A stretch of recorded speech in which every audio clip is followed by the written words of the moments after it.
Kavi TV, la télé du développement.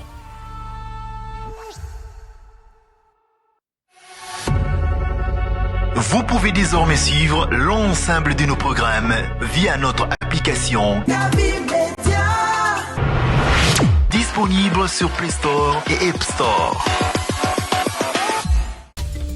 Direct, événement, débat, décryptage, édition spéciale, talk show, magazine, documentaire, actualité, fiction. Avec notre équipe de professionnels et à travers notre antenne dynamique, réécrivons ensemble la plus belle histoire du développement.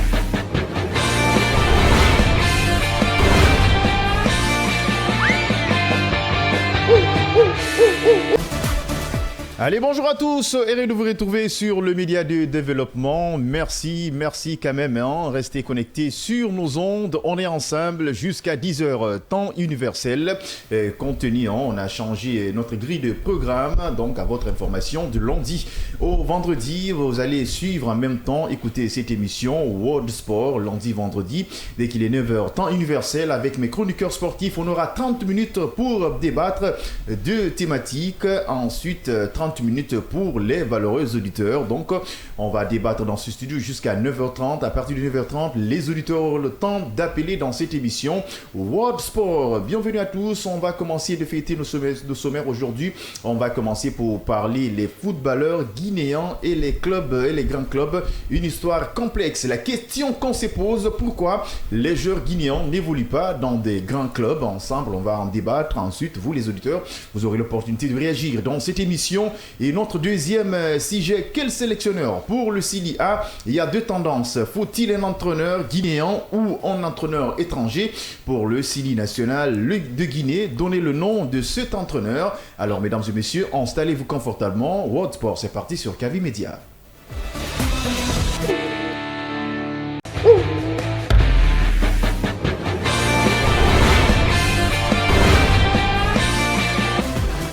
Bonne arrivée à vous, passionnés du sport. Ensemble, on va se régaler pendant 1 heure de temps. Et sachez quelque chose, à partir de 9h30, vous, valeureux auditeurs, vous aurez l'opportunité de nous appeler pour réagir concernant nos deux sujets. D'abord, le premier sujet, pourquoi les footballeurs guinéens n'évoluent pas dans des grands clubs? Et le second sujet, quel entraîneur faut-il pour le site national de Guinée? Un entraîneur guinéen ou bien un entraîneur étranger? Le débat est lancé. Avant qu'on commence à fêter nos sommaires, on va passer par les séances de salutations. Je commence par ma droite, Mamadian Baldé, bonjour. Bonjour Major et bonjour à tous ceux qui nous suivent. Tu voulais dire bonsoir. Alors, maintenant c'est les matins, on vous réveille. C'était une nouvelle carrément horaire et tout, et il faudra s'adapter. Alors, en forme, Passy, Bangoura, bonjour et bonne arrivée. Bonjour Major, merci encore une fois ce matin. En tout cas, même si le programme était changé, il faut s'adapter, comme Jean vient de dire, c'est pas facile. Vous rappelez avec les bouchons et tout, il faut être là pour vraiment satisfaire ses auditeurs. Alors, il n'y a pas de souci, le débat va être lancé dans un court instant. Il y aura de la chaleur dans cette émission. Hassan Diallo, bonjour. Bonjour Amadou et bonjour à mes deux collègues qui sont juste là. Le matin, très tôt, c'est aussi important pour le sport. C'est le fuseau horaire qui change, c'est pas le programme. C'est comme si on partait en Chine et voilà quoi. Mais ça va et j'espère qu'on va s'éclater dans cette édition. D'accord, il n'y a pas de problème. Je veux rappeler à ces auditeurs et téléspectateurs à partir de 9h30, vous pouvez réagir sur le 629 95 67 deux fois. 629 95 67 deux fois, les deux sujets. Et pourquoi les joueurs guinéens n'évoluent pas dans des grands clubs en Europe? Le second sujet, quel entraîneur faut-il pour le Sili A? Un entraîneur guinéen ou un entraîneur étranger? On va commencer par le premier sujet. Mais avant tout d'abord, je veux commencer par l'avant-goût de cette émission. Je vous pose une question surprise sans langue de bois. Chacun a quelques secondes à réagir. Je commence par Jean Baldé. Il y a deux footballeurs guinéens qui nous ont émerveillés en équipe nationale. Il s'agit bien de Titi Camara et de Pascal Fondouno. Entre ces deux joueurs, préférez qui et pourquoi? C'est compliqué pour moi. Le premier idole en football de façon générale que j'ai eu, c'est Titi Camara. Je plairais quand j'avais des chaussures qui ne portaient pas son nom à l'époque. Maintenant, en termes de talent pur, celui qui respire le plus le football, c'est Pascal. Mais je reste Titi. Vous avez oublié Titi Camara lorsqu'on avait joué contre cette formation de CP Eagles du Nigeria dans le stade de Soureliri, là où il s'est débarrassé des grands défenseurs africains et puis il a créé la différence. Et dans le stade d'El Menza en Tunisie, on dit partout en 2004. En 2004, je me souviens, mais pour tous les matchs d'avant, c'est à travers la radio. Mais il reste un idole d'enfance, donc un idole pour la vie. Titi Camara qu'on avait vu à Liverpool, Marseille et pas mal de clubs qu'il a quand même pu traverser. Mais Pascal Fendouno, c'est seulement Bordeaux et Saint-Étienne. Passi Bangoura, sans langue de bois, Pascal Fendouno, Titi Camara. Moi je dirais Pascal, parce que moi j'ai écouté dans la bouche d'un Français, d'un Blanc, qui dit que les Blancs ou les Français est haineux sur l'Afrique, que c'est grâce à Pascal Fendouno. Pourquoi? Parce qu'il a marqué ses empreintes dans le championnat. Et surtout en équipe nationale. En équipe nationale aussi. Ses gestes techniques, son intelligence dans le jeu. Peut-être, est-ce que vous n'avez pas seulement des souvenirs que sur Titi Camara? Oui, j'ai des souvenirs. Sur Pascal Fendouno. J'ai des souvenirs comme ce que Jean vient de rappeler tout à l'heure. À chaque fois... Quand j'ai envie de jouer au foot, je dis à maman de me chercher les chaussures Titi. Malheureusement, tu n'as pas eu la chance de voir Titi jouer. Non, j'ai vu Titi en train de jouer. Il n'est pas si jeune que ça. C'est un vieux. Pas que comme ça aussi. Sinon, j'ai vu Titi qui, en tout cas, qui libérait tout un peuple pendant qu'on souffre dans un match, qui essaie de libérer toute une équipe, qui prend la responsabilité. Et puis, je me rappelle mais contre le Ghana. Ça, vous préférez Pascal Fendouno? Oui, je préfère Pascal Fendouno. C'est plus de sa génération, on peut comprendre. C'est une question de génération. Vous quand même. Je pense. Est-ce que vous pouvez nous rappeler un match de Titi Camara dont vous avez regardé? C'était contre le Ghana, je crois, où il va tergiverser les défenseurs et puis seul face au gardien, il marque. Alors, je me souviens pas trop. On va partir avec le doyen. Ils ont commencé de regarder le football depuis dans les années 90. J'en suis sûr, il a regardé la Coupe du Monde 90 lorsque l'équipe camerounaise avait Koundé Keke et tant d'autres. C'est un ancien, mais pas à ce point quand même. Les 90 tout de même, c'était l'âge d'or de Hassan Diallo. Voilà, on peut le dire comme ça. Alors, pour revenir pour les deux, Fendouno, Titi Camara, comme l'a dit Jean, sur le talent pur. Et tu ne peux pas passer sans citer Fendouno. Maintenant, pour une légende comme Titi Camara, c'est compliqué aussi de passer sans citer son nom. C'est quand même un des grands joueurs de tous les temps du Série nationale de Guinée, de Marseille à Liverpool, à West Ham, et en Arabie Saoudite, et les Coupes d'Afrique des Nations dont il nous a fait rêver. C'est tout de même quelque chose d'exceptionnel. Maintenant, de l'autre côté, l'artisan avec ses coups francs, avec ses passes, c'est pas pour ne rien qu'on l'appelle le Zidane Black, parce qu'il a été monstrueux, Pascal Fendouno. Vous avez oublié Titi Camara avec j'ai commencé par lui. L'Olympique de Marseille. En fait, il a beaucoup dit, mais il n'a pas fait son choix. Il n'a pas fait son choix. Oui, mais parce que ces deux-là, j'ai été bercé par Titi Camara. D'accord. Parce que pour moi, avant, quand on parle de Titi Camara, pour moi, c'était le Ronaldo de l'Afrique. La physionomie. Le physique. Lorsqu'il était à Lens avec son but contre avec Fabian Barthez. Il a joué d'abord à Saint-Étienne, je crois, où le premier match, aussi, il a inscrit un doublé. Il s'est fait connaître avec cette équipe de Saint-Étienne. Après, il est venu dans cette équipe de Marseille. Il a trouvé des joueurs exceptionnels qui l'ont aussi accompagné dans sa progression. Après, derrière, même s'il n'a pas eu beaucoup de matchs avec cette équipe, pourtant, il pouvait vraiment avoir une place titulaire. Après, il est parti à Liverpool où il a marqué 9 buts, juste 9. Est-ce qu'il a mis sur le banc? Il est revenu à Fulham. Il a fait quelques temps. Après, il est parti, il s'est exilé en Arabie Saoudite. Après, il est revenu. Il a joué sa dernière CAN en Guinée avec le Série national de Guinée où il a fait rêver des millions de Guinéens. On n'oublie pas tout ça, mais Pascal Fendouno, sur le talent pur, c'est le meilleur de tous les temps. Malgré ils n'ont pas les mêmes profils. En matière de réalisation, Titi Camara était beaucoup sollicité en équipe nationale.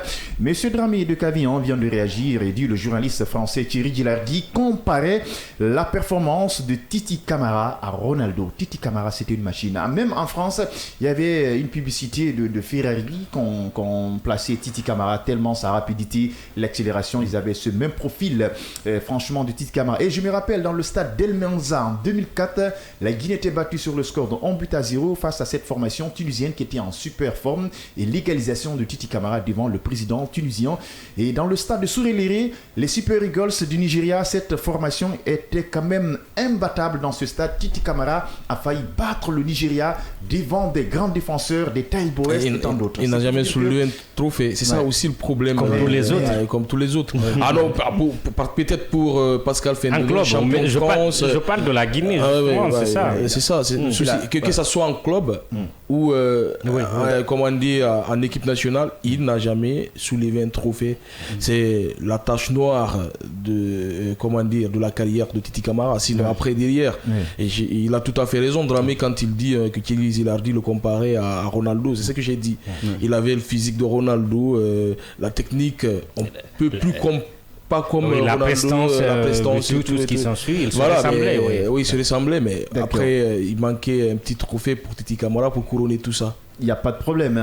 Dans un court instant, on va partir en Belgique pour appeler un agent de joueur guinéen qui réside en Belgique. Mais avant tout, d'abord, on attend que la technique arrive à nous faire signe. On va lancer le débat. Je vous rappelle encore, à partir de 9h30, vous, valeureux auditeurs, pouvez réagir dans cette émission sur le 629 95 67 deux fois. Entre Titi et Pascal Fendouno, vous choisissez qui, pourquoi, et pourquoi les joueurs guinéens n'évoluent pas dans des grands clubs. Notre troisième thématique.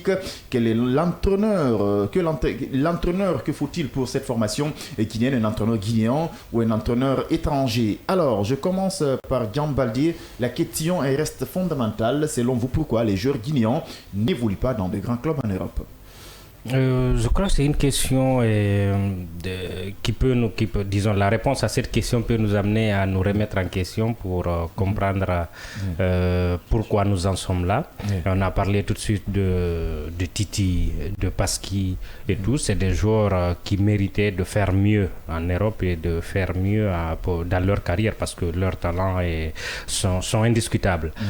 Maintenant, vous savez, les grands clubs, il y a ce qu'on appelle le professionnalisme qui est de mise, il y a la rigueur qui est de mise, il y a tout ce qui s'ensuit. Le footballeur, ce n'est pas seulement venir jouer le jour de match, il y a l'entraînement, il y a la préparation, il y a le repos, il y a tout ce qui tourne autour. Il y a absolument, il y a l'hygiène de vie et tout. Et nos joueurs, pour la plupart, n'ont pas été, disons, exempts de tout reproche. Pour la plupart, surtout ceux qui sont les plus talentueux, parce qu'on va parler plus d'eux. Et donc, c'est en ce sens que c'est un peu plus compliqué. Si on prend un Pascal, pour ce qui est de l'hygiène de vie, on n'en parle même pas assez. Mais à un moment donné, il a fallu prendre une décision de donner un élan à sa carrière. Il a choisi de s'exiler. Pour moi, là, c'était le moment de franchir un palier. Il a choisi d'aller, comme on le dit, aller chercher de l'argent. Maintenant, pour ce qui est de Titi, le moment où il a eu l'opportunité, surtout de jouer à Liverpool, il n'a pas suffisamment saisi, alors qu'il en avait l'opportunité. Je n'ai rien contre un joueur comme Eski, mais bon, en termes de talent pur, Titi pourrait faire mieux devant un joueur comme ça. Mais il n'a pas su faire cela. Donc, vous voulez dire par là, c'est par manque d'ambition. Il y a ce manque d'ambition, mais il y a aussi le manque de professionnalisme pour certains, il y a l'hygiène de vie, il y a le manque de rigueur pour certains. En fait, c'est un tout intégré. Pour certains, c'est un élément, pour d'autres, c'est pratiquement tout. La politique sportive déjà du pays aussi en fait partie, parce qu'on a vu le Sénégal actuellement, il y a de ces clubs qui ont des partenariats avec Marseille et Metz. C'est là où on a eu l'opportunité de découvrir Sadio Mané et tant d'autres. On peut parler d'encadrement.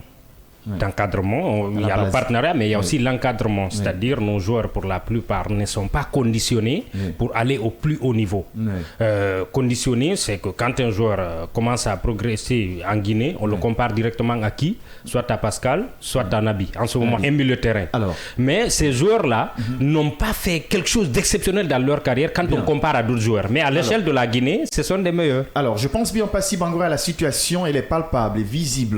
Le débat est assez long. Guinéens, la question reste fondamentale. Le constat est amer. On a constaté pourquoi les footballeurs guinéens n'évoluent pas dans des grands clubs en Europe. On a vu tout dernièrement, on voit nos joueurs au Qatar, Azerbaïdjan et tant d'autres. Et pourtant, c'est seulement Seydou Guirassy qu'on est en train de voir. Certainement, Naby Keita actuellement qui est avec dans des clubs quand même qui ne sont pas tellement comme ça. Là, c'est la politique sportive du pays, l'encadrement. Qu'est-ce qu'il faut réellement? Bien, je crois que c'est une question très importante, mais ce qu'il faut retenir là, quand on parle de réussite avec nos joueurs qui sont au sein de l'Europe, il y a d'abord cette question de génération qu'il faille poser parce que on parlait tout à l'heure des anciens qui sont passés par là, qui n'ont pas eu tellement de chance de jouer, sinon qu'on les pointe au bout du doigt dans les annales de l'histoire, peut-être Titi Camara ou Pascal Fendino, il ne reste que citer ceci. Les autres, on peut pas les indexer dans les grands clubs ou dans les clubs les plus sollicités dans les différents championnats européens. Aujourd'hui, cette génération a fait son temps et puis on peut accuser la politique sportive, le football à l'époque qui n'était pas tellement parti à l'école, s'il faut le dire. Oui, mais aujourd'hui, avec la nouvelle génération, oui, c'est ce que je suis en train de dire maintenant. Oui. La génération l'ancienne génération, je veux dire. Mais est-ce qu'on a des agents de joueurs dignes du nom? Parce qu'on voit les pistes où on amène les joueurs. Tout cela, Azerbaïdjan et tant d'autres. Tout cela. Vous avez parlé tout à l'heure de politique sportive, également des dirigeants du ministère, de la fédération, qu'il fallait forcément trouver, en tout cas, ce qu'on appelle un projet une politique autant pour moi sportive pour pouvoir vraiment avancer ce football à haut niveau. On se rappelle de ce projet FAOS depuis 1994 que d'autres pays africains ont accepté. La Guinée a dit non, nous profitons toujours dans le football de la rue et puis on continue à former nos joueurs. Voilà ce qui a été l'handicap pour la plupart de nos joueurs qui ont franchi nos frontières pour aller s'exiler et monnayer leur talent à l'international n'ont pas pu réussir. Et arrivé là-bas, les Blancs exigent à ce que vous passez par l'école afin de pouvoir monnayer votre talent. C'est pourquoi d'autres Guinéens n'ont pas réussi parce que vous prenez un certain Fodé Mansaré, il n'a pas accepté d'aller à l'école pour étudier comment il faut bouger un attaquant. Vous prenez un certain Ismaël Bangoua. Mais cette nouvelle génération a eu la chance, comme des joueurs comme Yaya Bari, les Morlaï, les Adjibou, parce qu'on a vu la dernière Coupe d'Afrique des Nations, Adjibou Bari, franchement, Adjibou, il a brillé, Adjibou Camara, mais après on voit Adjibou signer vers Ludogorets et pourtant on voit des joueurs comme Pape Matar Sarr. On va partir rapidement. Quand vous parlez de cette génération, je crois qu'il y a beaucoup de bisbilles qui tournent autour. L'accompagnement n'est pas là, l'encadrement également. Certes, le joueur a de l'ambition pour pouvoir aller jouer dans les grands clubs. Vous parlez de Morlaï, vous rêvez toujours de jouer peut-être au Barça ou bien au Real et ainsi de suite. Mais s'il n'est pas vraiment accompagné par une très bonne politique sportive, il n'est pas accompagné par des gens qui connaissent, qui ont aussi des ambitions élevées, je crois. On va peser sur la balance. Hassan qui a envie de rebondir concernant cette question qui nous taraude l'esprit. On ne voit pas les joueurs guinéens jouer dans des grands clubs en Europe. Ah, bien sûr, moi j'accuse beaucoup plus la base. Parce que pour qu'un joueur soit professionnel, pour que le Real, le Barça, l'Atlético Madrid ou Dortmund, tant d'autres grands clubs signent un joueur, c'est qu'il remplit les conditions. On ne peut pas signer dans un grand club sans remplir les conditions. Les conditions, c'est quoi? Au préalable, normalement, on doit être éduqué. On doit savoir qu'est-ce qu'on doit faire, qu'est-ce qu'on ne doit pas faire. On parle de politique sportive, oui, c'est très important, mais ça y va avec les formations à la base, les écoles de foot, les académies. Il n'y a pas longtemps que les académies-là ont explosé en Guinée. Et ces académies-là, on le sait tous, plusieurs d'entre eux ne sont pas professionnels. Plusieurs d'entre eux. Mais normalement, un joueur doit avoir un agent. Justement, même si ton pays, parce qu'on a vu, il y a des nations aussi, ils n'ont pas des écoles de football. Tout ça tourne autour de ça. Quand il y a une formation, c'est pas juste le footballeur. Les agents de football, les communicants, les footballeurs. Le Brésil, le Brésil à un certain moment n'avait pas ces joueurs rapides. Non. N'avait pas des écoles de football. Le Brésil. C'est autre chose. Le Brésil, c'est autre chose. Tu peux pas. Il tête. Non, écoute. Le Brésil, il fut un moment. Ils étaient beaucoup plus dans le football de la rue. Mais ils ont appris. Parce que En ce moment, le Brésil a commencé à briller. Non, ça explique déjà la décadence du football brésilien depuis quelques années. Parce que le football est maintenant passé à l'école. Voilà, parce qu'ils se sont dit, voilà, c'est ça le véritable problème. Aujourd'hui, mais individuellement, ils se démarquent en Europe. On a vu les Vinicius qui sont en train de progresser au Real. Et ça, mais ça ne dure pas. Des véritables problèmes à Vinicius Junior quand il est venu au Real Madrid. Il fallait le réinitialiser à zéro, l'apprendre où on doit laisser le ballon, l'apprendre où il doit marquer un but, où il doit dribbler, parce que ça lui manquait beaucoup. Mais au finish, oui, c'est parce qu'il a été éduqué. C'est parce qu'il a été éduqué. Oui, c'est parce qu'il a été éduqué. Mais Vinicius Junior, n'oublie pas, il sort d'une école de foot. Quand tu regardes son histoire, il sort d'une école de foot. Il a suivi les échelons. Mais les Ronaldo n'ont pas. Oui, mais ça c'est pas comme ça. Ça c'est avant, c'est pas la même chose. Quand tu compares ça, c'est un peu compliqué. Mais ils ont joué dans des grands clubs. Tu compares Ronaldo, peut-être à Titi Camara. Parce que ce sont des anciens. Oui, mais aujourd'hui, la plupart des joueurs aujourd'hui guinéens qui explosent. Dans un cadre général. Justement, tu as parlé de Gassimou. Tu dis que c'est un joueur qui a explosé en Coupe d'Afrique des Nations, mais il n'a pas signé dans un grand club. Les Pascal Fendouno. Mais Pascal, il a eu l'opportunité, il n'est pas allé. On peut comprendre. Il manquait d'ambition. Oui, mais si Major n'écoute pas là, je pense que tu vas mélanger un peu mes analyses. Parce que quand on parle là-bas, puis on trébuche, on descend de l'autre côté. Allez-y, c'est la chaleur. Oui, c'est la chaleur, bien sûr, mais moi je dis quelque chose. Je l'ai dit, c'est qu'au fait, pour que le football se développe, pour voir des joueurs dans des grands clubs européens, il faut une formation à la base. Cette formation-là, il nous faut des académies, il nous faut des écoles de foot pour nous permettre de bien éduquer nos footballeurs. Parce que quand tu parles aujourd'hui de l'alimentation du joueur, au préalable, quand il ne sait pas qu'est-ce qu'il doit manger, et qu'est-ce qu'il ne doit pas manger, en ce moment chez nous, on inculque ça.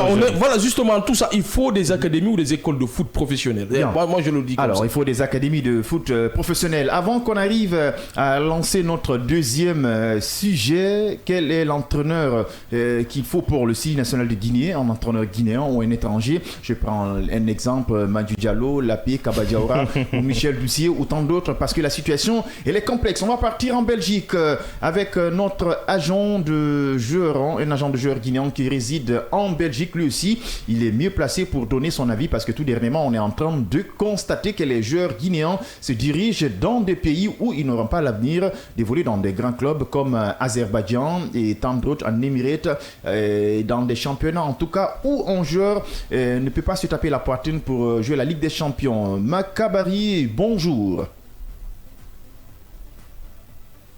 Bonjour monsieur Major. Bonjour à l'équipe de Gavi TV. Bonjour à tous les téléspectateurs et auditeurs de Gavi TV. Merci beaucoup. Heureux de vous retrouver sur les antennes de Gavi Média. On va directement partir sur notre premier sujet ce matin. La question qu'on se pose dans ce studio, en tant qu'agent de joueur, vous êtes mieux placé, vous êtes dans les rouages du football africain, on peut le dire ainsi. Pourquoi les joueurs guinéens ne jouent pas dans des grands clubs comme les joueurs sénégalais, ivoiriens et tant d'autres? Merci, monsieur Major, pour cette question. Avant, à l'entame d'abord, j'aimerais souligner que nous ne sommes pas là pour critiquer, nous sommes là pour apporter des solutions, proposer des solutions et conseiller en fait. Donc, pour revenir à la réponse de cette question, j'aimerais me référer d'abord au niveau de la formation en fait. Vous voyez? Donc, aujourd'hui, pour être un grand footballeur d'abord, il y a des principes de base à respecter, c'est-à-dire avoir des infrastructures sur place, avoir des bons encadrants. Quand j'entends qu'aujourd'hui en Guinée, il n'y a que des entraîneurs qui ont la licence CAF, ça me fait sauter sur mon chaise, vous voyez, c'est aberrant. Au XXIe siècle, un pays comme la Guinée, une nation de football comme la Guinée-Conakry, qui n'en a que 2 entraîneurs qui ont une licence FIFA. C'est grave. Secondo, c'est au niveau d'encadrement pour les joueurs. Est-ce que les joueurs guinéens, quand ils arrivent en Europe ou quand on fait la détection, les agents, qu'est-ce qui se passe entre est-ce que les agents avérés ou ce sont des agents avérés ou bien ils sont là pour un projet sport? Parce que c'est quelque chose qui compte beaucoup en fait, vous voyez. L'encadrement, ça compte beaucoup. Et en plus de cela aussi, il faudra aussi que les joueurs en question se remettent en question. Savoir qu'aujourd'hui le football c'est un métier, c'est comme un architecte, c'est comme un ingénieur, c'est comme opérateur économique. Il doit mettre toutes les chances à ses côtés. Vous voyez, avoir une structure de base pour travailler en soi-même, avoir une mentalité de vainqueur. Travailler. Ouais, surtout ça, hein, parce que c'est une question de mentalité. Je suis quand même d'accord avec vous, Makabary, c'est une question de mentalité. Mais le problème est qu'on a vu des footballeurs guinéens ici qui n'ont pas d'agent, qui jouent comme ça, rien, sans être structurés. Et les clubs guinéens n'ont pas de projet sportif comme au Sénégal, par exemple, Djambar avec Metz, et l'Olympique de Marseille, et encore avec des clubs sénégalais. En Guinée, ce n'est pas le cas. Est-ce que vous me recevez? Voilà, on a quand même un souci avec le réseau. Hein. On est en train de dire quelque chose qui est extrêmement important. Makabary, qui est agent de joueur guinéen qui réside en Belgique, qui avait commencé de parler de tout ce qui est encadrement, qu'il est quand même sidéré de voir en Guinée, il n'y a que seulement 2 entraîneurs qui ont la licence A. Je pense que Hassan Diallo, à la base, il y a beaucoup de choses à revoir. Ah, bien sûr, c'est ce que je disais. Hein, pour qu'on voit nos joueurs signés dans des grands clubs, il faut penser au football à la base, il faut penser à la formation. Ah, mais ça n'impacte pas seulement les joueurs, ça impacte aussi les entraîneurs, comme il a dit. On me fait signe qu'il est là. Allez-y, Makabary, vous étiez en train de placer franchement des arguments solides. Allô. Oui, allô, monsieur Major. Oui, je vous reçois. Ok, ça va, ça marche. En fait, pour la base d'une réussite doit commencer au sommet d'abord. Je suis d'accord. Au sommet. Oui. C'est-à-dire au niveau de l'État. Oui. C'est l'État qui doit mettre les moyens au niveau du ministère des Sports et le ministère des Sports. Oui. Allez-y. On va avoir une ligne directive avec la... On a un souci avec le réseau qui nous pénalise en pied parce que Makabary est en Belgique, qui est agent de joueur, qui est en train de parler. Il faut une politique, c'est une chaîne, c'est une continuité à ça. L'État qui doit mettre les moyens. Quand on parle politique, quand on parle de l'État, tout ça tourne autour du football à la base. Parce que si l'État veut vraiment investir, il doit investir dans les écoles de foot, dans les académies, dans la formation. C'est ce qui va permettre à ces joueurs-là de se réveiller mentalement et se dire qu'on est outillé, qu'on peut aller et vivre nos rêves dans des grands clubs. Et c'est ce qui ne se passe pas aujourd'hui. On n'a pas d'infrastructure de base, on n'a pas d'école de foot encore une fois, on n'a pas d'académie. D'ailleurs, même dans ces académies-là, on n'a pas des formateurs professionnels qui forment ces jeunes-là. Comment pensez-vous que ces jeunes-là ont une mentalité de faire quand ils partent dans un club, ils se disent attends, je vais essayer de signer dans un grand club, parce que pour eux, quand ils descendent en Europe, tout est fini. On a vu ces cas-là. Prenons le cas de Sadio Diallo. Sadio Diallo, il vient en France, il signe dans un club qui est Bastia, il explose, c'était le meilleur joueur de cette équipe, il réussit même la montée avec Bastia en première division. On se disait dans la tête qu'il allait faire comme les joueurs marocains, essayer d'apprendre avec ce club, rester un peu, ça lui permettra de lui booster et aller signer dans un grand club. Après, il signe à Rennes, où il ne se retrouve pas, tout il disparaît, on ne le retrouve pas. Le cas de Ismaël Bangoura, la même chose. Le cas de Mansaré, la même chose. Pascal Fendouna a eu des opportunités, mais il a eu peur d'ailleurs de signer dans les grands clubs. Les Niabari qui sont là avec des blessures. Bien sûr. Et puis l'anecdote, c'est qui? C'est Ismaël Bangoura. Qui a eu toutes les chances de briller et de signer dans les plus grands clubs européens. Je donne l'exemple. Il signe au Mans. Il explose. Mi-saison, il est le meilleur buteur du championnat français. Après, il signe à Dynamo et Zagreb, où il est le meilleur joueur du club. Il apprend que Shevchenko doit revenir dans ce club-là. Il se dit attention, Shevchenko, c'est un ballon d'or, il est exceptionnel, il vient de Chelsea, je ne peux pas rivaliser avec Shevchenko. Il quitte Dynamo Kiev, il revient au Mans où il disparaît carrément parce qu'il avait peur de Shevchenko.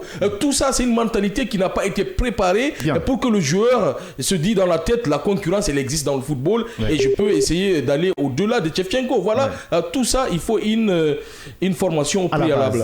C'est ça, s'il n'existe pas cette formation, c'est très compliqué pour le joueur d'exploser et de signer dans les grands clubs. Allez, il est 8h passé de 29 minutes. Je vous rappelle encore notre thème de ce matin, les footballeurs guinéens et les grands clubs. Une histoire complexe. Donc, pourquoi les joueurs guinéens ne sont-ils pas bons des grands clubs? C'est notre premier sujet. Je vous rappelle encore à partir de... Il est déjà 9h30. La place maintenant aux auditeurs pour que franchement, ils puissent réagir sur le 629 95 67 deux fois. Alors, on va partir pour les pistes de solutions avant qu'on lance notre deuxième thématique. L'entraîneur qu'il faut pour le site national de Guinée, un entraîneur guinéen ou un entraîneur étranger. Les pistes de solutions, vous avez juste quelques secondes. Pour que les joueurs guinéens évoluent maintenant dans des grands clubs. D'accord. Vous savez, ça doit commencer à partir de la base. Je crois qu'il faut d'abord qu'on ait une politique sportive qui est menée, rondement menée depuis là-haut, donc depuis le sommet, qui va être distillée dans les différentes structures sportives de chez nous. Un code peut-être, un code d'honneur ou je ne sais pas, et un circuit à suivre pour nos différents footballeurs. Et ensuite faire du professionnalisme quelque chose de non négociable dans nos différents centres de formation et dans nos clubs de football. Parce que s'ils sont conditionnés, s'ils sont préparés à la rigueur, ils vont l'être partout où ils iront. En deux phrases, les pistes de solutions pour que les joueurs guinéens arrivent à évoluer dans des grands clubs, parce qu'on a envie d'organiser la CAN, on a envie de remporter des trophées majeurs, alors qu'on n'a pas tellement de joueurs de qualité, hormis Céo Gracie. On ne va pas en joueur évoluer dans les compétitions majeures en Europe. Il faut s'investir dans la formation, créer beaucoup d'écoles de foot, créer des partenariats, avoir cette politique sportive qui taraude toujours des esprits parce qu'on ne sait même pas où est-ce qu'on peut vraiment danser pour faire bouger notre football national. Vous vous rappelez tout de suite là, la semaine dernière, la Mauritanie vient de bénéficier d'un grand projet de la FIFA. Et aujourd'hui, la Guinée, c'est ce type de projet qu'il faut vraiment aller rechercher, décrocher, qui dorment dans les tiroirs de la CAF ou de la FIFA. Hassan Diallo, en quelques phrases, les pistes de solutions avant qu'on se lance pour l'histoire de coaching. Peut-être en deux mots. Il faut juste investir dans la formation. C'est juste ça, à tous les niveaux. Si on veut voir des joueurs exploser comme Eto'o, Drogba, Yaya Touré, gagner le ballon d'or africain, espérer gagner le ballon d'or européen, il faut investir dans la formation parce qu'on a des joueurs talentueux qui sont pétris de talent, qui peuvent vraiment représenter l'horizon vert partout dans le monde. Mais s'il n'y a pas une formation, encore une fois, ça va être compliqué pour les jeunes joueurs de vivre les rêves jusqu'au bout. Allez, merci de nous pratiquer sur les ondes de Kavi FM 89.5 et pourquoi pas à la télé avec Star Times et Canal et avec nos canaux de communication sur notre page Facebook Kavi TV. Continuez à réagir sur notre page Facebook. On a deux thématiques à en débattre aujourd'hui. Pourquoi les footballeurs guinéens n'évoluent pas dans des grands clubs? Le second sujet, l'entraîneur qu'il faut pour le site national de Guinée. Est-ce qu'il faut un entraîneur guinéen ou un entraîneur étranger? Je prends des exemples, Kaba Diawara ou Claude Leroy et tant d'autres. Et pourquoi? Et le nom de l'entraîneur qu'il faut pour la Guinée, parce que ça fait un bon moment, la Guinée est en train de réclamer un entraîneur qui va nous amener juste au niveau des quarts de finale. C'est comme ça que ça se passe pendant ce mois de Ramadan. Lundi, vendredi, dès qu'il est 9h, c'est World Sport, des thématiques à débattre. À partir de 9h30, c'est la parole aux auditeurs. Maintenant, 629 95 67 67, 629 95 67 67. Vous avez le temps d'appeler et réagir sur nos 10 thématiques. Alors, je commence par un adepte d'un entraîneur. Voilà, je ne dis pas son nom. Aujourd'hui, Mamadjan Baldé. Déjà, j'ai une idée sur votre réponse. L'entraîneur qu'il faut pour la Guinée, un entraîneur guinéen ou un étranger? Pourquoi vous avez une idée sur ma réponse? Alors, il ne fallait pas poser la question. les auditeurs vont comprendre. Parce que moi, déjà, je connais. Non, écoutez, je crois que le fait de dire on veut un national ou un international et tout, on peut avoir un entraîneur qui rassemble les deux. Parce qu'aujourd'hui, il ne faut pas se mentir, nous n'avons pas suffisamment de noyaux en Guinée ici qui puissent nous représenter à l'international en termes de joueurs, je vais dire. Et les binationaux aussi, il faut trouver une connexion avec eux. Pour les faire revenir. Et je veux peut-être m'apaisantir sur l'histoire. Tout récemment, on a eu un entraîneur qui avait ces qualités-là. Il était un binational, mais qui comprenait naturellement les... Alors, Jean, permettez-moi, ce que vous êtes en train de placer, c'est extrêmement important. Diallo me fait signe qu'il y a un auditeur en ligne. Allô, bonjour. Oui, bonjour monsieur. Votre nom, vous nous appelez depuis quel quartier, s'il vous plaît? Oui, moi c'est Émeric, je vous appelle depuis la cimenterie. Alors, bonne arrivée dans cette émission. J'espère que vous êtes au ben de nos deux thématiques ce matin. Oui, très bien. J'ai suivi avec beaucoup d'intérêt. Merci. Par rapport à l'évolution des footballeurs guinéens au niveau national et international. Oui.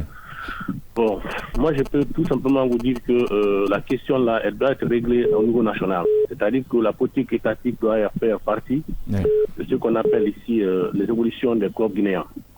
Parce que le football national, en même mot, c'est le grenier de l'évolution de tous les footballeurs au niveau international. Bien. Quand on prenait des pays comme l'Algérie, le Maroc, la Tunisie, même le Brésil, l'État s'est beaucoup impliqué au niveau national.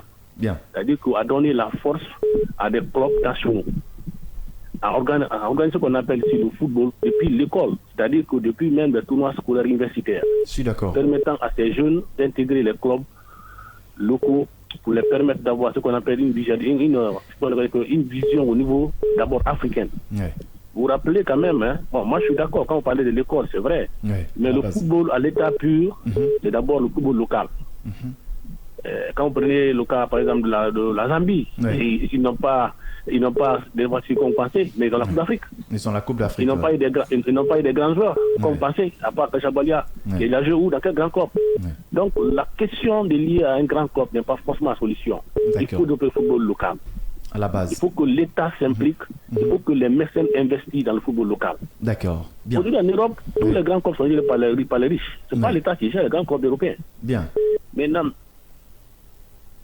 allez, l'auditeur là, il est déjà parti. Continue à réagir sur le 629 95 65 67. Deux fois, on a deux thématiques. Pourquoi les joueurs guinéens ne jouent pas dans des grands clubs et l'entraîneur qu'il faut pour le CELI national de Guinée, un Guinéen ou un étranger. On a un autre auditeur. Allô, bonjour. Allô, bonjour. Est-ce qu'il est là, cet auditeur, hein? Allô, bonjour. Bonjour, monsieur. À qui ai-je l'honneur? Moi, c'est Dramé Moussa. Heureux voilà, de vous avoir sur les antennes de Kavi Média. Déjà, on vous reconnaît, hein, on a vu votre message. Monsieur Dramé, déjà, vous connaissez nos deux thématiques de ce matin, on vous écoute. Voilà. Moi, je ne suis pas tout à fait d'accord avec vous. Bien. Parce que l'État ne peut pas tout faire. D'accord. Et je pense que le métier de football est un métier libéral. On peut arriver sans avoir le soutien de l'État. Quand je dis qu'on peut arriver, je parle individuellement, quand je ne parle pas du centre, je ne parle pas d'une académie, mais quelqu'un qui est sérieux, tu sais que tu as opté pour un métier, tu vas respecter ce métier-là. Bien. Et le gros problème des footballeurs guinéens, ces footballeurs se contentent peu. Dès qu'ils ont une petite célébrité de Conakry, ils pensent que tout est fini. Donc ils ne prennent plus le sérieux. C'est pas l'État qui va jouer à leur place là-bas. C'est pas l'État qui va aller signer des contrats dans les grands clubs avec eux. C'est leur performance. Bien. Alors. Ils n'ont qu'à travailler comme les autres. Bien. Ils n'ont qu'à être sérieux comme les autres. Ouais. Comme les Droba, comme les Eto'o. C'est pas l'État camerounais qui allait signer à la place de ces joueurs-là. Bien. Ils ont travaillé. Bien. Et aussi, pour dire que l'équipe guinéenne a besoin de quel genre d'entraîneur, national ou bien international, je ne sais pas. Mon frère, ce qui manque à la Guinée, toi-même, Major, Hassan, vous qui êtes là-bas, vous savez que on est tous patriotes. Le patriotisme nous manque et on ne sait pas ce qu'on veut également. D'accord, il n'y a pas de problème. C'est ça qui joue sur le football guinéen. Bien. Et tant qu'on n'a pas l'amour de notre pays, bien. Et tant qu'on n'est pas sérieux sur le terrain, bien. Et tant qu'on ne met pas dans la tête à l'étranger que nous sommes là pour représenter notre pays, la couleur de notre pays, je suis d'accord. Ça n'ira pas. Bien. Alors. Je prends l'exemple juste du Sénégal. Si j'ai bonne mémoire, en 2002, lorsque le Sénégal émerveillait, il n'y avait pas une phase de formation là-bas. Bien, d'accord. Il n'y a pas de problème. Monsieur Dramé, on vous a largement compris. Il y a d'autres auditeurs encore qui continuent à nous appeler. On va écouter leur point de vue. On vous a largement compris. C'est un réel plaisir pour nous de vous avoir dans cette émission. Allô, bonjour. Allô, bonjour. Oui, c'est Souleymane qui vous appelle depuis la case. Bonne arrivée, Souleymane Sidibé. Pourquoi les joueurs guinéens n'évoluent pas dans des grands clubs et l'entraîneur qu'il faut pour le CELI national de Guinée? Bon, l'entraîneur qu'il faut pour le CELI national de Guinée, il faut un entraîneur local. On n'a pas besoin de recruter les plans pour venir ici. Parce que ça fait combien d'années que nous recrutons les plans, ça ne marche pas. Bien. Si vous comprenez. Donc il faudrait se baser sur nos entraîneurs locaux qui sont dans nos championnats, c'est-à-dire que donner-leur la confiance pour qu'ils puissent diriger l'équipe nationale. Bien. Parce que non seulement nous n'avons pas de joueurs, donc si vous allez recruter un grand entraîneur, les entraîneurs coûtent très très cher. Est-ce que vous comprenez? C'est-à-dire si vous essayez de vérifier seulement, d'abord l'entraîneur algérien qui est là, ou l'entraîneur égyptien, ce sont des entraîneurs qui sont plus chers. Ouais, ils sont chers. C'est des entraîneurs qui sont très très chers. Et pourtant, c'est-à-dire que ce n'est pas des étrangers. Est-ce que vous comprenez? Bien. Donc il faut donner tout le temps la confiance à nos entraîneurs qui sont dans notre pays. Et nous n'avons pas de joueurs. Je vous dis encore que, vérifiez les milieux du terrain guinéen.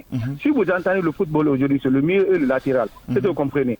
Si nous avons un grand attaquant et nous n'avons pas quelqu'un qui peut servir ces attaquants-là, comment il faut qu'il faut marquer? Ça peut pas marcher. Donc il faudrait chercher les jeunes talentueux qui sont réellement dans le championnat guinéen. Bien. Et parce que nous avons essayé ceux qui sont à l'étranger encore, ceux-ci n'ont pas produit. Donc chercher les grands joueurs qui sont tels que les Girassi comme ça, et chercher les jeunes qui sont dans les championnats guinéens qui cherchent à découvrir comment on appelle le football, c'est-à-dire qui cherchent à être grands.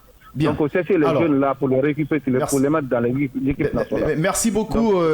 On vous souhaite bon Ramadan. On vous a largement compris. Merci pour cet appel. Alors, continuez quand même à nous appeler sur le 629 95 67 67. Pourquoi les joueurs guinéens n'évoluent pas dans des grands clubs et l'entraîneur qu'il faut pour le site national de Guinée, 629 95 67 67. On a un autre auditeur encore. Allô, bonjour. Oui, bonjour mon grand journaliste. Merci. Vous nous appelez depuis quel quartier? Alia Konsaba qui vous appelle. L'enfant de Dingré. D'accord. Je suis sûr que vous connaissez nos thématiques. Allez-y. Oui, par rapport à cette thématique, vous savez, le problème dans ce pays, et nos heures qui commencent de se briller et un peu, tu les verras, comme ce que mon prédécesseur vient de dire, c'est lui qui est fini après de M. Sidibé est venu. Et il se contente que au minimum, donc, il quitte dans l'air club, il vient en Guinée, il achète les gros voitures. Du minimum quoi? Fait des sorties par-ci, par-là. Bien. C'est dommage. Donc, j'ai peur même pour Seydou. Cette direction aujourd'hui qui est en train de vraiment de se buer partout, mais bien. Alors, j'ai vraiment peur pour lui. D'accord. Vous savez aussi, le problème est que dans ce pays, les gens qui veulent aider le football guinéen aussi, c'est eux que le gouvernement en fait, comme Antonio Soare. D'accord. Antonio Soare est en train de faire tout pour aider le football guinéen, mais le gouvernement est en train de faire tout pour l'empêcher. C'est dommage. Comment le football Bien. Mais merci beaucoup. On va donner le temps aux autres auditeurs d'appeler. Franchement, on vous a largement compris. Bonne journée à vous. Allô, bonjour. Allô, bonjour. Oui, bonjour, monsieur. Vous nous appelez depuis quel quartier, s'il vous plaît?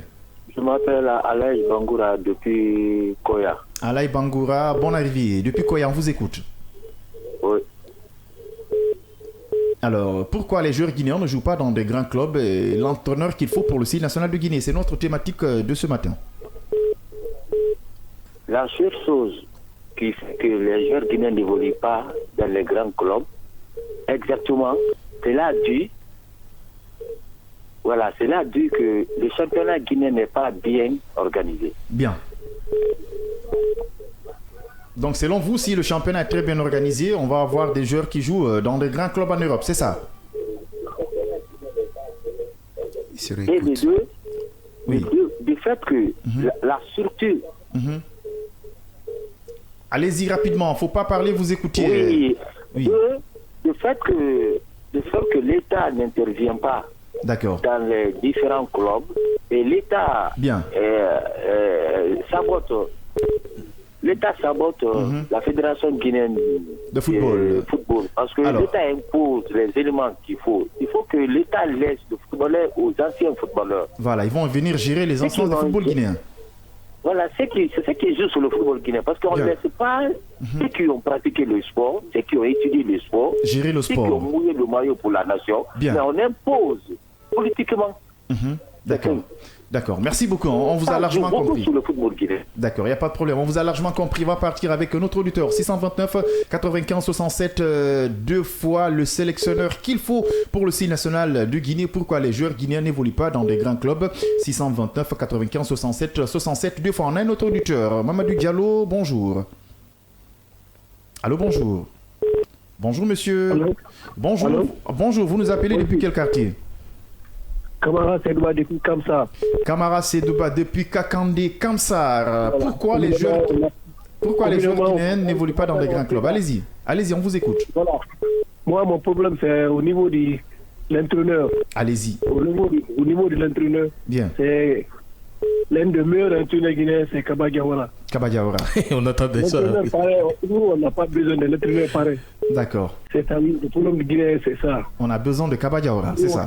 On a besoin de Kaba Diawara, sérieusement. Bien, il n'y a pas de problème. Même si ce n'est pas Kaba Diawara, il faut quelqu'un qui a une mentalité comme Kaba Diawara. Ah, mentalité, voilà, de quelqu'un qui motive, qui nous amène des grands joueurs comme Serhou Guirassy. Merci. Regarde Sénégal, par exemple. Oui. Sénégal, Aliou Cissé, lui, il avait presque 9 ans. Oui, 9 ans, oui, je suis d'accord. Pourquoi ils ont maintenu 9 ans pour Aliou Cissé? Ouais. Parce qu'il est exigeant. Il est très exigeant. Ouais, il a déjà la canne. Il est très exigeant. Bien. C'est ça. Alors. Maintenant, la mentalité guinéenne, on n'a pas besoin de les emparer. D'accord, on a compris. On vous a largement compris. Maintenant, pour les joueurs guinéens, pourquoi ils n'ont pas évolué? Parce qu'ils n'ont pas de bon management. D'accord. Là, je suis d'accord avec vous. Alors, on vous a largement compris depuis Kakandé. On vous salue tout le monde. Allez, diminuez le volume de votre poste récepteur pour qu'on arrive à vous bien saisir. 629 95 67 deux fois. Allô, bonjour. Bonjour, vous allez bien? Ça va, merci. Et vous? C'est Trapatoni depuis Dar es Salaam. Trapatoni depuis Dar es Salaam. Bonne arrivée. Oui, je vous ai pris en cours d'émission, mais je pense que j'ai bien saisi les thématiques. D'accord. Et pourquoi le joueur guinéen n'évolue pas? Je pense que c'est un débat qui mérite d'être débattu, mais je voudrais tout simplement dire que d'abord, pour que l'athlète puisse s'exprimer, il faut qu'il y ait des infrastructures d'abord. Il faut lui créer les conditions où s'exprimer. Je suis d'accord. Vous ne restez pas sans savoir que le joueur guinéen n'a même pas l'espace là où s'exprimer. La preuve en est que le joueur guinéen est exposé à tous les dangers. Quand le soir tombe sur Conakry, vous voyez, les enfants sont dans les rues. Donc, il n'y a pas une politique générale pour le développement du sport à la base. Pas seulement le football. De par le passé, ça dit chaque année qui passe en Guinée, on régresse. Nous, lorsque nous étions très jeunes, le championnat guinéen était très bien organisé. Des équipes comme le Milo Football Club de Kankan, le Makona de Gekedou, le Bafin de Mamon. Il y avait un championnat, il y avait le Kareda ici, le Horea, le Hafia, la Escaloum. Donc, à la base, déjà, tu pouvais trouver des joueurs de valeur. Mais chaque année qui passe, ça se déprécie.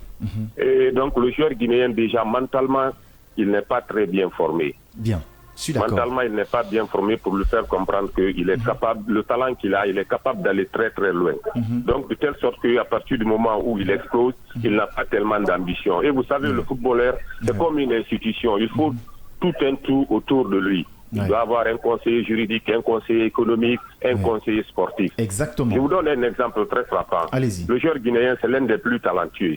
À l'image du joueur ghanéen, du joueur brésilien, du joueur nigérian. À la Coupe du Monde 85, Abdul Salam Sow a compéti avec Luis Oliveira de Gama, Bebeto. Mais regardez la trajectoire que Bebeto a eu dans sa carrière par rapport à Abdul Salam Sow. Tout près de nous. Tout près de nous, en 1995, on a organisé la Coupe d'Afrique des cadettes ici, à laquelle a participé Michael Essien dans l'équipe ghanéenne. Dans l'équipe guinéenne, il y avait Yele Oulari, le jeune frère de Suleiman Oulari. Mais regardez, comparez les deux carrières. Donc le joueur guinéen, il n'est pas très bien entouré. Non seulement il n'a pas l'espace, il n'a pas d'infrastructure où s'exprimer. De telle sorte que mentalement, s'il va en Europe, oui, le talent est là, mais il est très mal entouré. Pascal, dont vous parliez tout à l'heure, mais c'est l'un des joueurs les plus talentueux, à l'image de Didier Okocha, on les comparait les deux. Mais du fait qu'il n'était pas très bien entouré, il a eu toutes les opportunités de signer dans le grand club. À un moment, Séville a eu besoin de lui, mais on l'a cantonné parce qu'il n'avait pas un bon entourage. On l'a cantonné à Saint-Étienne, donc on se beurrait dans son dos. Donc c'est toujours comme ça. Donc je pense que le temps n'est pas tellement galant. Pour l'entraîneur guinéen, c'est très simple. Les entraîneurs guinéens sont talentueux, mais vous savez, toutes les pesanteurs qui sont là quand un loco dirige l'équipe nationale, c'est des pressions par-ci, par-là. Chacun veut des sollicitudes. Donc je pense qu'un expatrié est mieux parce que lui au moins il peut résister à certaines pressions.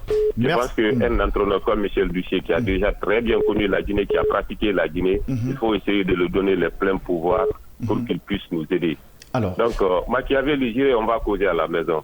D'accord, il n'y a pas de problème. Merci beaucoup, monsieur Trapattoni depuis Dar Salam et bonne journée. On va partir avec les auditeurs 629 95 67. 2 fois l'entraîneur qu'il faut pour la Guinée et pourquoi les joueurs guinéens n'évoluent pas dans des grands clubs. Allô, bonjour.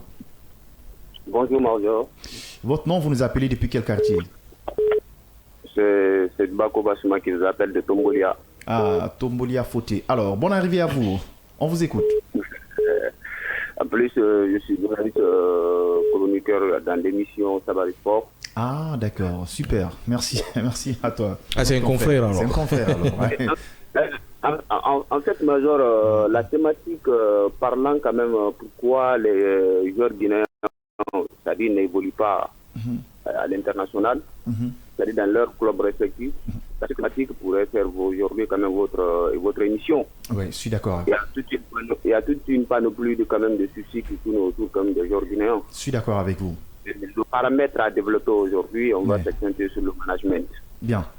Excepté Nabi Keïta, quel joueur guinéen, qu'il soit quand même binational ou national, a des trophées majeurs aujourd'hui, ce n'est pas Nabi Keïta.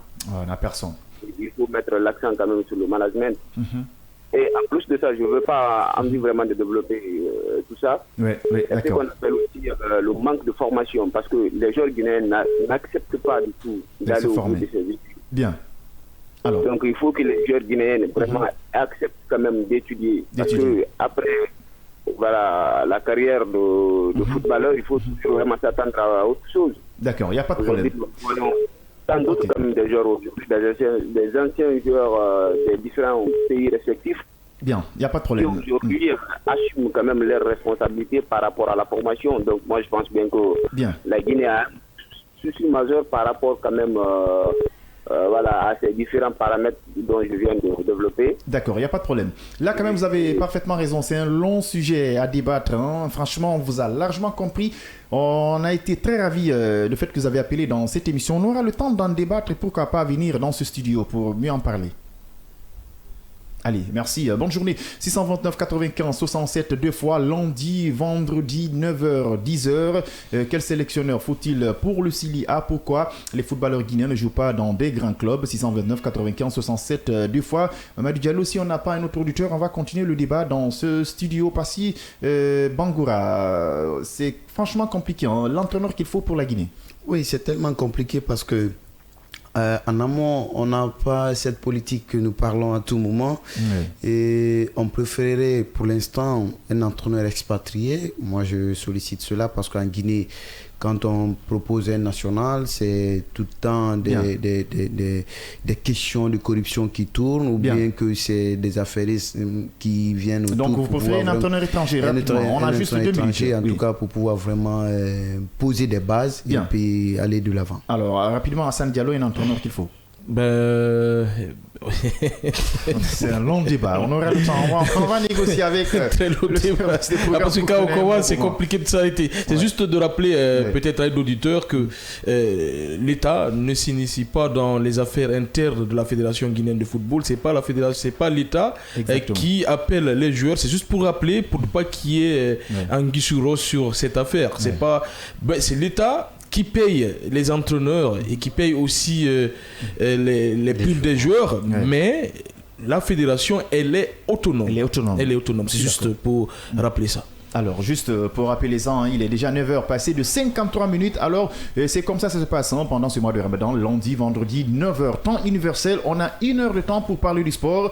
Notre thématique était, pourquoi les joueurs guinéens ne jouent pas dans des grands clubs et l'entraîneur qu'il faut pour le Sili national de Guinée. Vous avez eu l'opportunité d'appeler dans cette émission. Demain encore, rendez-vous, même heure. On aura d'autres thématiques à développer parce qu'il y a beaucoup de choses à en débattre. On veut organiser la CAN, on veut organiser la Coupe du Monde, alors qu'à la base, il y a beaucoup de choses à revoir soir, c'est à travers cette émission World Sport. Vous aurez l'opportunité d'en débattre. Hassan Diallo, là, on se limite à 55. Voilà, ça nous reste juste 1 minute. C'est long, la régie. On ne va pas se quitter sans se dire au revoir.